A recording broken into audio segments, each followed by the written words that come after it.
The Beach Boys, Carl and the Passions, So Tough, right now on States and Kingdoms. Welcome back to States and Kingdoms. Today we're talking about the Beach Boys album, Carl and the Passions, So Tough, from 1972. What do you think about that, Sean? I think it's a great idea. All right, so let's talk about it. This was the second to last album. I think we mentioned this in one of the last videos. The second to last Beach Boys album, 70s album, that I really listened to. Yeah. And that was really only because we were basically buying whatever we found. So when these albums were all really cheap, but I didn't see that many of these. No, I feel like if we had, we would have bought it anyway. Because at that time, there were so many records that you could get for nothing. $2, $3. Yeah.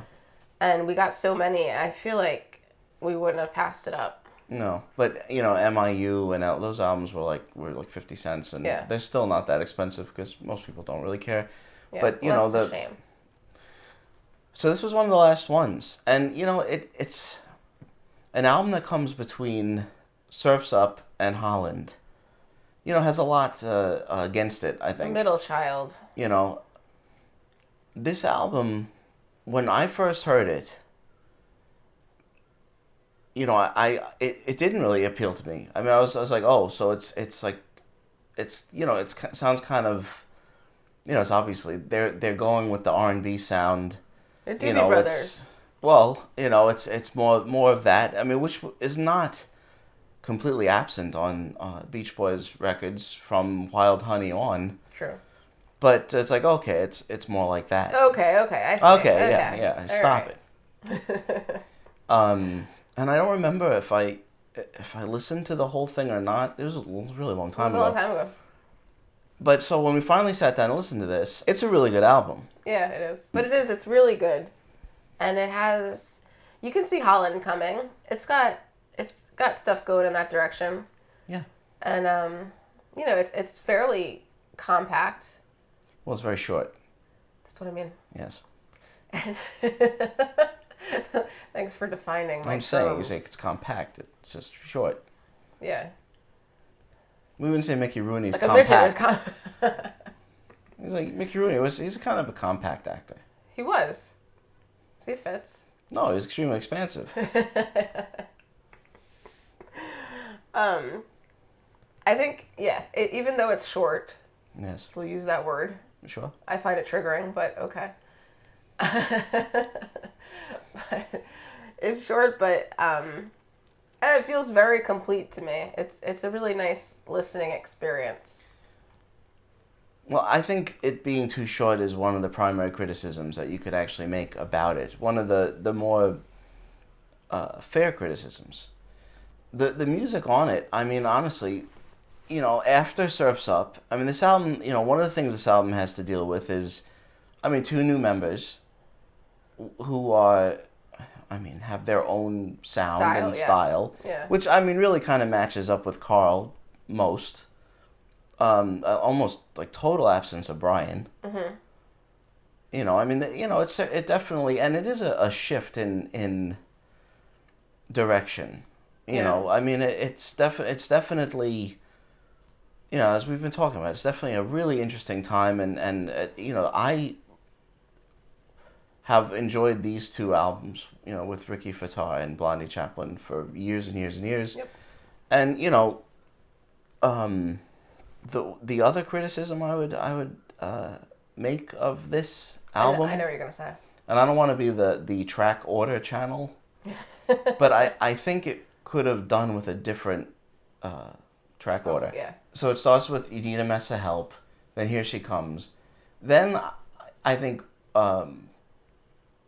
He Come Down should be replaced by Marcella. Mm-hmm. And I think side one should close with Make It Good. Because to me, side one of this is all R&B gospel. And side two starts with, Hold On, Dear Brother. But then you've got these three ballads. And the Dennis Wilson compositions are just too close to one another. Yeah. They needed to, I feel like if they had sort of separated them they more. combine in my mind a little bit. Like they sort of run into each other. You just hear them very close together. Yeah, because they're so close. And then I think if you open with, you can still open with Hold On, Dear Brother. Or I actually think This Is That would be a really good opening. Then Hold On, Dear Brother. Mm-hmm. Then He Come Down. I'm not married to this, by the way. And then end with Cuddle Up. I do think Cuddle Up is a good ending to the album. Anyway, that's the only other thing. I just feel like the two sides are too different. And it's I can imagine that being jarring. Other than the track order, I think it's still a cohesive album. Or if that, I mean, in the same way that their previous 3 or 4 albums had been cohesive. Because really, to me, the thing that I like about the albums like Sunflower is that that all of them were writing songs. Yeah. So it always meant that you got more R&B type stuff or soul type stuff with Carl. Right. Al would always be a little bit more folky. Yeah. Brian would do what he's doing, whatever that was, depending on the album. Vegetables. And Dennis would be more sort of a couple of things, but more symphonic at times. Certainly on this. Yeah. But you would get all those different sort of flavors, and they do cohere. But so in a way, but they're all quite different. No, the styles are varied. Especially like Sunflower is a perfect example of that. They all come together and it works. It doesn't bother me at all. So it still feels like that to me on this. If they weren't all clumped together, it would seem, I think, more cohesive than maybe it does to some people. But sure. It's just a really enjoyable album, and I think Ricky Fataar and Blondie Chaplin immediately contribute really good songs. They're good additions. Here She Comes is a great song. Again, it has that similarity to like Steely Dan at the time, which is great. I dig the sound. I dig it. And Hold On, Dear Brothers, and another song I really enjoy. It's just, they're really good soulful songs, and they fit in really well. Marcella's a classic, and as a matter of fact, on the box set, You Need a Mess of Help and Marcella and All This Is That are the 3 songs. So we knew them. Yeah, which makes perfect sense, because those 3 songs I would say are the most Beach Boys-y. They have like that classic kind of Beach Boys feel, especially Obviously, All This Is Brian That. has more to do with 2 of them. Right. All This Is That is like in the same area as Cool Water. I love that song. It's a great song. All This Is That. It's a great song. And Carl's falsetto and just sublime. Absolutely beautiful. So, I mean, on this album, you have a few real gems. Really, really good songs. I really, really do like Dennis's songs. Me too. I think they're so unique. What he did, I remember, him saying like his influences were Brian Wilson and Wagner. Well, that's exactly what it sounds like. That's what it sounds like. And it's just so unique. Who was doing things like this? And they're really interesting. Yeah. These incredibly heartfelt, expansive ballads. You could call them ballads. No, they are. And they're moody and they have that. They almost always have like some kind of crescendo. There's like this build up, ascending. Yeah, really interesting compositions. I'm happy when there's Dennis Wilson stuff on an album. And I like Cuddle Up is a longer song. It also has beautiful background vocals. Make It Good is shorter, and it really. It almost reminds me of like the prelude to Das Rheingold or something like that, which is pretentious to bring up, but yes, they're wonderful. They're wonderful songs. Dennis really, it's to compare him to Brian. I mean, is partly not fair, but also you just do. It actually makes him seem even more unique because he has this, absolutely brilliant genius.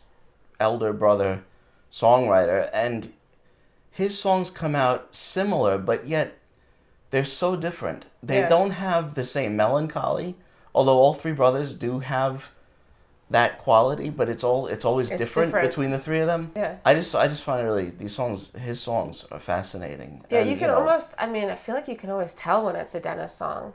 Well, even from early on, you know, it's I think so too. He has a really strong style, which again, like you said, having someone with such a strong like songwriting style and learning from them, and still to having come your own out with your own sound like that, very cool, really special.